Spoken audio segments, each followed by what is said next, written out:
afsløret turen til Norge, og først Sverige, og så Norge.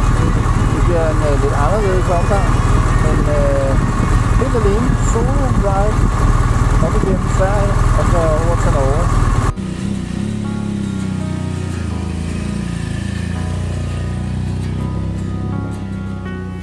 Jeg starter ud hjemmefra i fantastisk dejligt vejr. Solen skinner næsten fra en skyfri himmel. Det er lunt og lækkert, og kursen er sat imod Helsingør.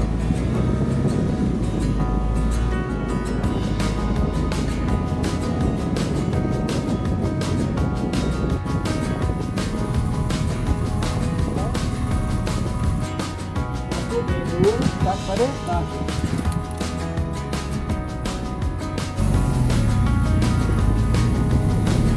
Færgeturen over til Sverige tager ca. 25 minutter, så den er hurtigt overstået, og man kan komme videre nordpå.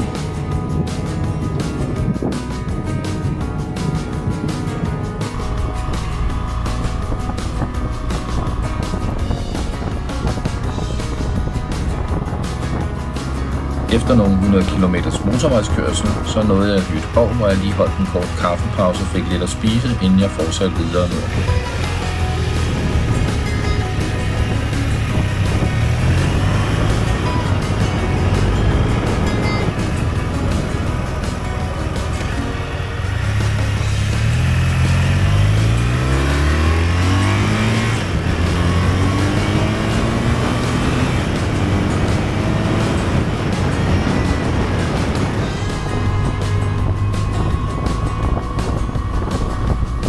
Det var dejligt, at jeg kunne se Elmøen komme til syne, og efter kort tid så kunne jeg rulle ind på campingpladsen og sætte kursen ned til mit favoritspot helt nede ved vandet. Jeg håbede selvfølgelig, det var ledigt, og det var det. Motorcyklen blev parkeret, og så kunne jeg ellers gå i gang med at etablere min camp og gøre klar til natten.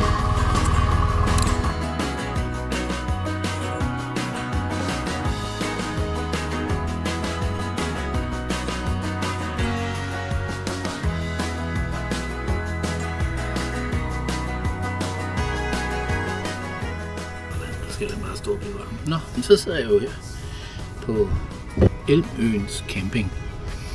Helt alene. Det er jo en solotur, men det var en travl dag. Fået et nyt dæk på motorcyklen, og ja, det er sgu lækkert. Jeg har været ude og se et spændende flymuseum. Kæmpestort, bygget ind i en klippe. Det var meget interessant. Og nu står den på aftensmad om lidt, og så skal jeg nok tidligt i seng. Jeg skal tidligt op i morgen og videre deroppe af, så vi ankommer i Norge i god tid. Så desværre så forventer jeg, at der bliver en del regn i morgen, men det er jo sådan der. Heldigvis så er jeg vant til. Så ja, vi må se, hvad der sker i morgen. Hvor er skønt. En mega fed campingplads, den her Elmøen camping og bad. Eller bad og camping. Det er ordnet forhold, der er pænt og rent, så kan man lægge sit telt lige deroppe bagved. Så har man bare den fedeste udsigt.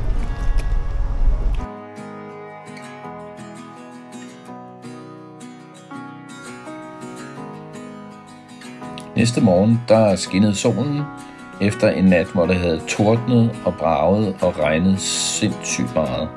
Så min søvn havde ikke været helt fantastisk. Men jeg kom hurtigt på vejen igen, og så satte jeg kursen videre op mod Moss.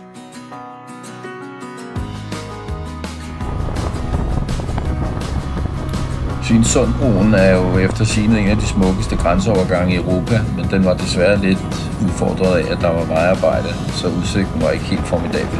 Men det var noget meget sjovt at køre over den alligevel.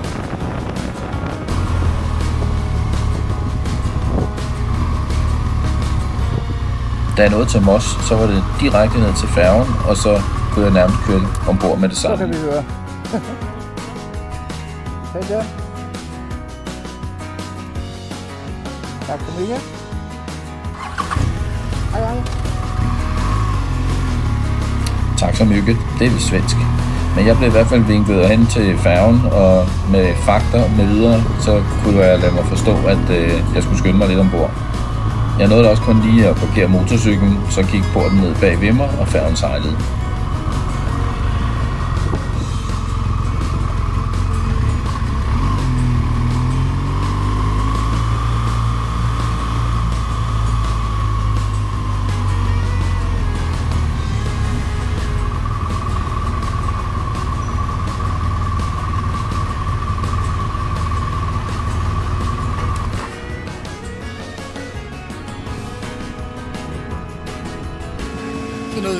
færgen til Horten fra Moss. Så nu er vi på vej til Norge, eller faktisk er Norge nu, og på den anden side af Oslofjorden. Helt fantastisk morgen, har overhovedet ikke været noget regn. Startede i solskin, og ja, så har der været lidt fugtigt på vejene, men ingen regn, ingen nedbør. Jeg så det bliver ved, men det gør det nok ikke. Men ja, kæft har fedt.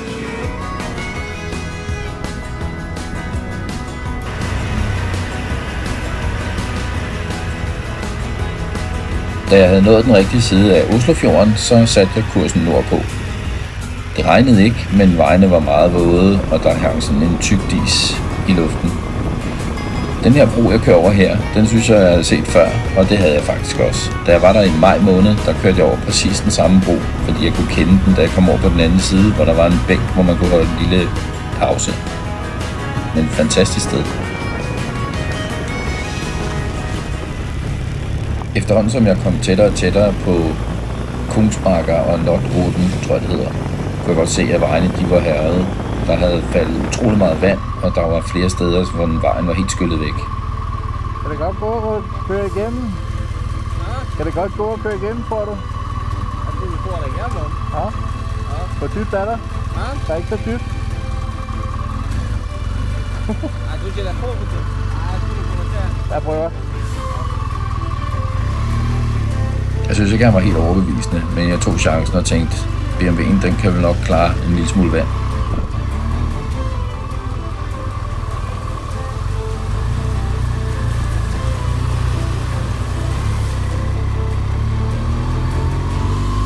Det gik heldigvis også fint og helt uden problemer, så jeg fortsatte ned igennem byen, hvor man kunne se, at der virkelig havde kommet meget vand. Det helt store tilløbsstykke var åbenbart den her elv, der løber igennem Lottroten, og flere vejene i området rundt om var også helt smadret. Jeg var lidt udfordret i forhold til at komme nordpå, og jeg måtte faktisk prøve 4 forskellige veje, indtil den sidste, den 5. af dem, ledte mig videre op imod min destination.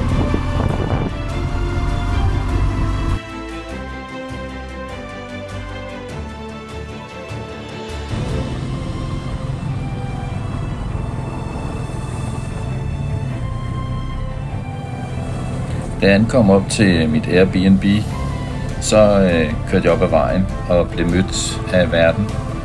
Hun viste mig op imod en hytte, som jeg havde lejet. Det vil sige, jeg havde faktisk frit valg imellem de hytter, der var, for der var kun mig. Så jeg valgte den, der lå bedst, den her, som lå helt ned til en lille bæk, der løb ned foran. Super hyggeligt sted.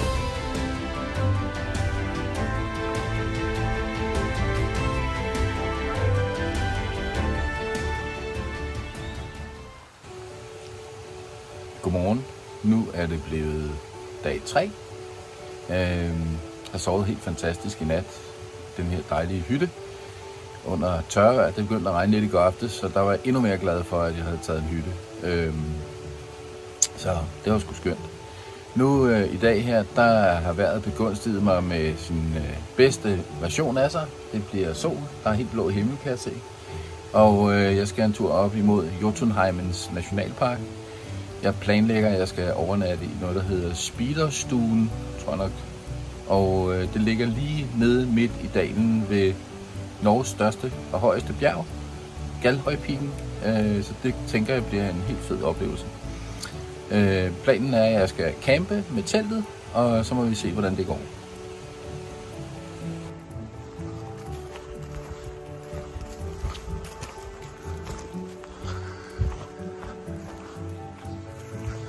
Nu skal jeg på toilettet her i den her udmærkede Airbnb. Så er det et lille eventyr, en lille rejse, man skal ud på igennem skoven. Og så kommer man herover til et fint toilet. Se nu der. Ja, det virker. Det fedeste ved det, det er, at man kan sidde for åben dør og lave en lille pøl.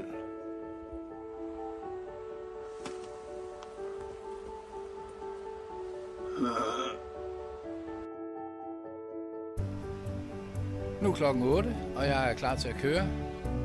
Det her har været et fantastisk skønt ophold. Den her dejlige lille hytte. Og prøv at se her. Det er jo Norge, når det er bedst. Men også når det er værst. Der var jo som bekendt en lille smule regnvejr i Norge i går. Det har haft sine konsekvenser også for familien, der bor her. Vi drejer kameraet.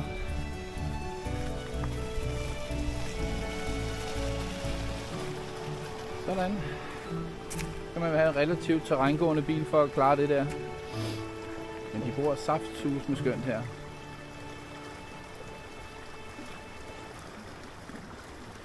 Men fair nok. Nu sætter vi kursen nordover.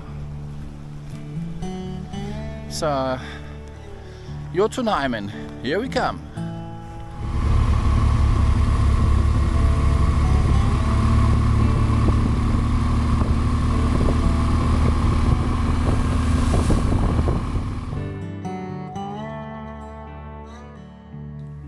Turen fra mit Airbnb, den ledte mig op igennem et fjeldpas, eller faktisk 4 stykker af dem. Utrolig smukt, og jeg startede ud i høj solskin og nød virkelig at køre igennem de smukke landskaber. Efter noget tid, så blev det lidt mere overskyet, og på et tidspunkt, hvor jeg kører op imod sådan et større fjeldpas, hvor jeg skal igennem, der blev det bare mega tåget. Der var en sigt på 10-20 meter. Så der var jeg lidt udfordret, og så oven i hatten, så fik jeg også grusvej serveret allerede fra morgenstunden af. Men spændende var det. I Norge er det meget almindeligt med betalingsveje. Her kører jeg igennem en betalingsrute, men det var heldigvis gratis for motorcykler, og det er det gudskelov mange steder. Men det er lidt underligt, at man har brugerbetaling på vejene. Det er vi jo ikke vant til i Danmark. Men det er jo ikke for sig meget smart, fordi så er det brugerne af vejen, der rent faktisk betaler for det vedligeholdelse.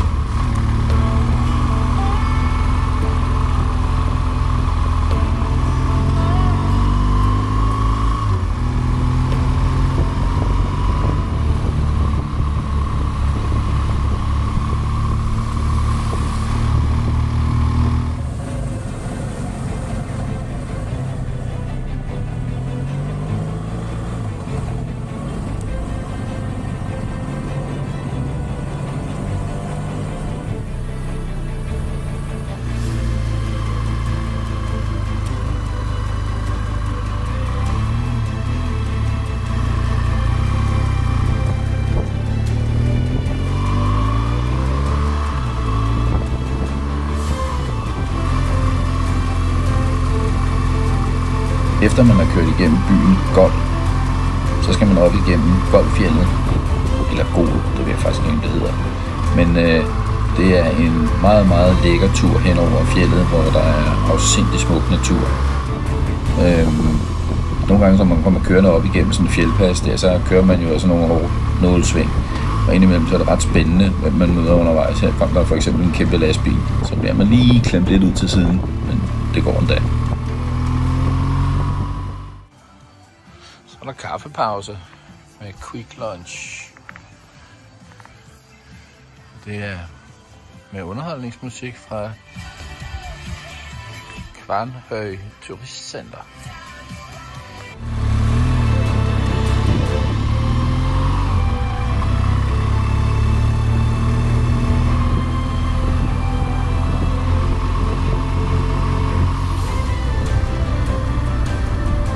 Da jeg ankom til Beitorstølen, så var det ved at være frokosttid, og min mave den var godt tom og sulten, så da jeg kørte forbi Peppes Pizza, så var løbet kørt og skødet var skadet. Der var ingen vej udenom, jeg måtte ind og have frokost.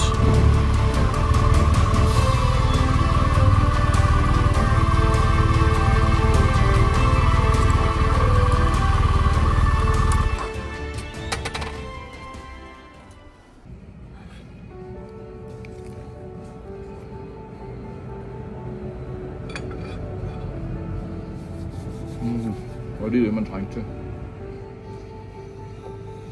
Og sådan en alkoholfri øl. Det er det ikke bedre.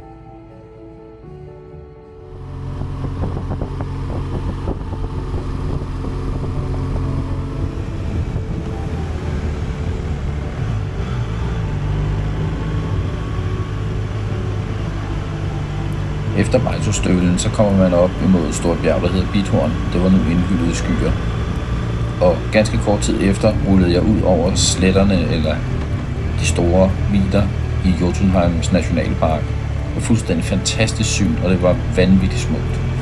Der føler man sig virkelig lille.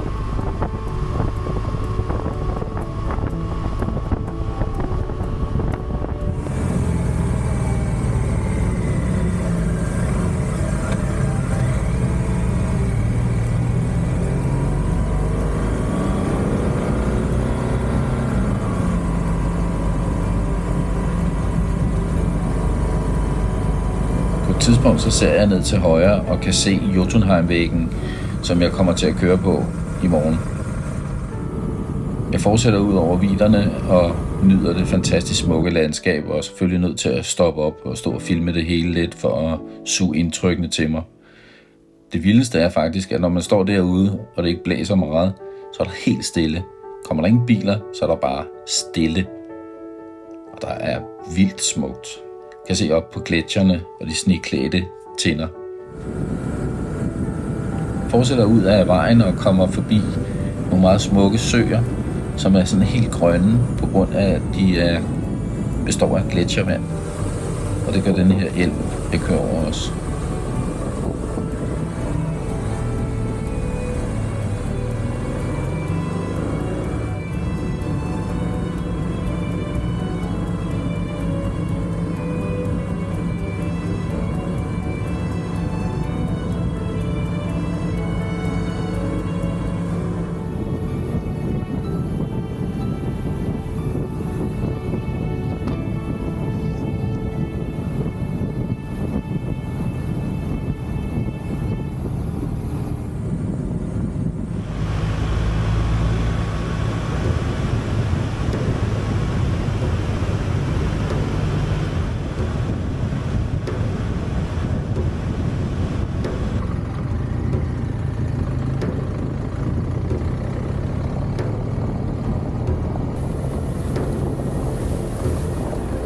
Det sjove med Norge, det er, at når man kører op i Norge og ligger og triller derud af, så tænker man, nu kan det simpelthen blive smukkere. Nu har jeg oplevet det ypperste af det flotteste, man kan opleve.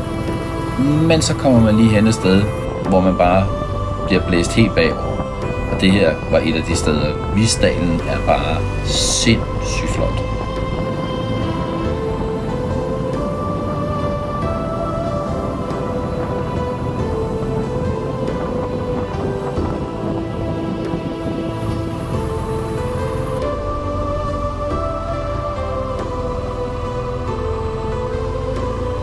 Efter en kort snak med receptionisten inde i speederstolen, så bliver jeg anvist ned til en teltplads, der ligger helt ned til gletsjerfloden. Jeg finder et godt lille hjørne, hvor der er rimelig fladt, og får pitchet mit telt og min camp.